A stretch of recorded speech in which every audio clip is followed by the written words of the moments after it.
It's our phones. I'm joking, Mr. JR. I'm joking. Characteristic number 2. Horizontal and oblique asymptotes.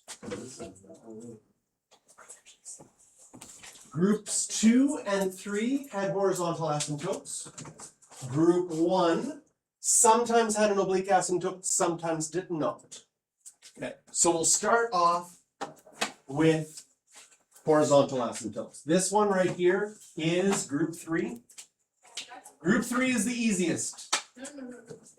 If the degree is bigger on the bottom, they show some extra hard math. I'm not going to worry about that. You just need to know there's an asymptote at y equals 0. Because horizontal asymptotes tell us end behavior. If x gets really, really big, and it's bigger on the bottom's going to get huge. When you divide by a huge number, you get close to 0. That's why there is a horizontal asymptote at y equals 0. They do an explanation. They even nicely bring in synthetic division. We're not going to worry about that right now.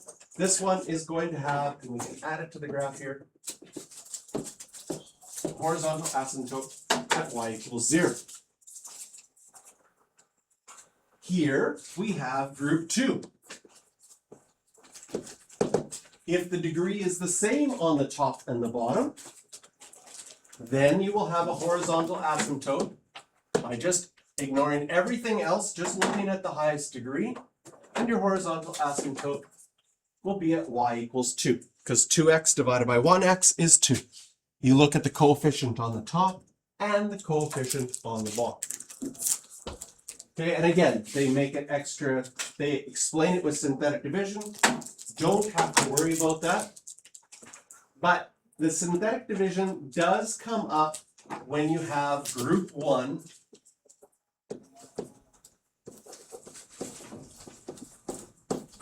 with no hole. Group 1 with a hole, easy because it just turns into a line. You can graph the line, add the hole. That's what we did in example 1, part A. But if you have group 1 with no hole, you find your oblique asymptote by doing synthetic division. So you see how I have x squared on the top would be 1x squared and then 0 x's and 0 numbers.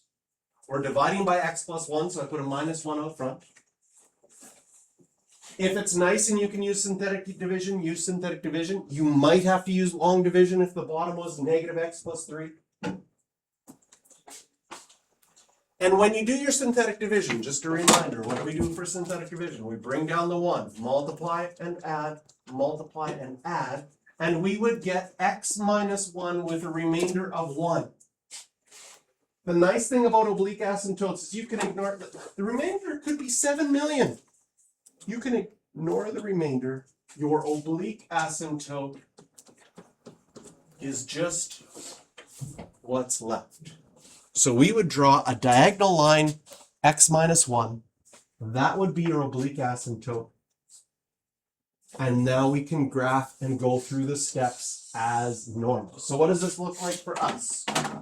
We're going to go to example 2. Oh, I have a little note here. I'm going to get you to add this note.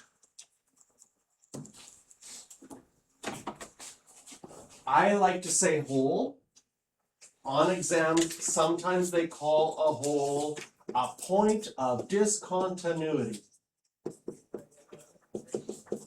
So if you see someone say label the points of discontinuity, you can see why I like hole, because it's like 4 letters. I don't have to write very much. That means the same thing as a hole. Question, yes. On the exam, how much limited are you for communication? Like if I didn't know what a point of discontinuity was, and you can say, Then I couldn't say anything other than, I'm sorry, this is an exam. I can't define anything for you. I am allowed to reread a question. Okay, so if you're having trouble reading it, I can read it to you. That's the only thing you're allowed to do. Right? You can say, is this question wrong? Is it not possible? I can read it to you. Can you Morse code the answers to us? No, I can't do that either. Arrange the question to give us. Right? Just write the answer. Right? I can't say, Well, if I was doing this question on multiple choice, I think I'll read it to you again. I'm not allowed to do that, and you're like, oh, I should circle D. I can't do anything but read it to you. I can't point to the right answer. Lucky Ali Gamma might just trust the Okay. force and like. Make him like a Ouija board.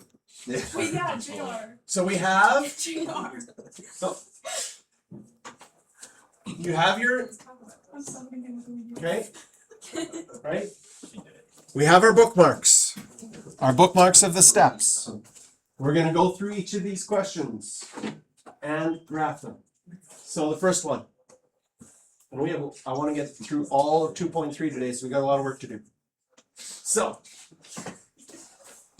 factor if possible, and the top factors to x plus 7, x minus 1, over x plus 2. List your non-permissible value. Non-permissible value x can't equal -2. Is it going to be a whole or a vertical asymptote? It's going to be a vertical asymptote. When we write the equation of an asymptote, it has an equal sign. When we write a non-permissible value, we put the slash through the equal sign. Careful you don't mix those up. Okay? Next, which group is this? Degree is bigger on the top. It's a group 1. It's a group 1 with no holes. So this one is going to have an oblique asymptote. Where is the oblique asymptote going to be? We have to use synthetic division to find it. So we have 1, 6, minus 7. We're dividing by x plus 2, so I'd have a minus 2 up front.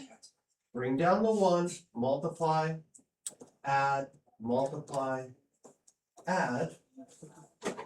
Ignore the remainder. Y equals x plus 4 is our oblique asymptote. Alright. That's step 3. No horizontal asymptote, just oblique asymptote, and I'll go and I'll start graphing. I'm going to label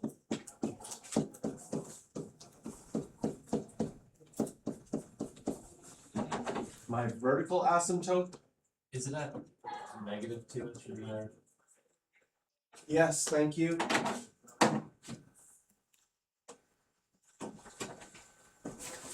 I forgot the negative sign.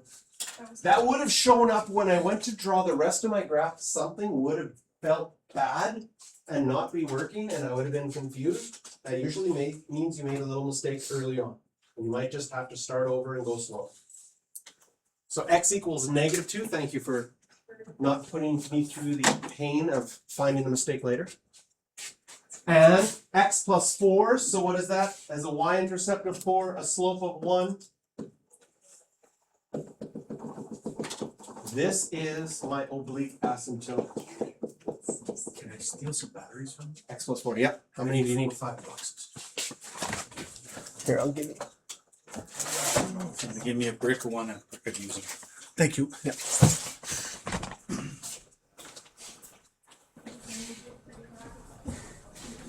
Again, next, we find our nice points and our intercepts. I always like to start with my y-intercept. I like to go to my original equation and plug in 0 for x. You see the top would be -7, the bottom would be 2. It's not the greatest point, but my -3.5. So I go to my graph, 0, -3.5 is my y-intercept. My x-intercepts.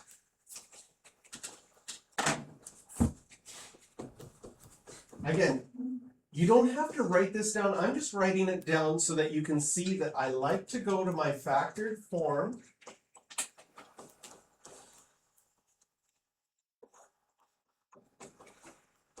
I ignore the bottom because a fraction is only equal to 0 when the top is equal to 0, and it's already factored, so it becomes really easy to see that it would equal 0 at -7 and at 1. So I go to my graph here, and at +1, 1 comma 0 I have a point, and -7, -7, 0. Do I have your vertical asymptote splits your graph up? I only have one vertical asymptote, so I have one section to the left of it, one section to the right of it. Do I have a point in section 1? Yes. If you have a point, it is technically enough to draw your graph. This part of the graph will go up towards this asymptote. This part of the graph will come down towards, should be smooth. Maybe, whatever. It's kind of awkward, but it'll go towards this asymptote. This one will go towards that asymptote. Ugh. So it should be like a Kind of line. like, Like it should always like be smooth. yeah, it shouldn't bump in between. It should be smooth. This section I have 2 points. This is gonna go down towards the asymptote here, and this one will eventually go towards that asymptote there. Mr. Hero, That's a weird looking graph. I don't like this one bit. No, it's weird. It doesn't feel, but we followed the steps. We draw it towards the asymptotes in the end. And graphs show up to be weird. That's why we need to do lots of examples. Because if we just did one example and say, oh, the steps are the same, and then you drew the next one, like, this is weird. You feel like you want to change it. No, it's right. The steps stay the same every single time. What were those graphs where we had to shade one side? Oh, inequalities. Are we have to do that again? No, not in grade 12. I forgot. Okay, questions for practice on example 2. Just circle. Oh, just never used to be funny.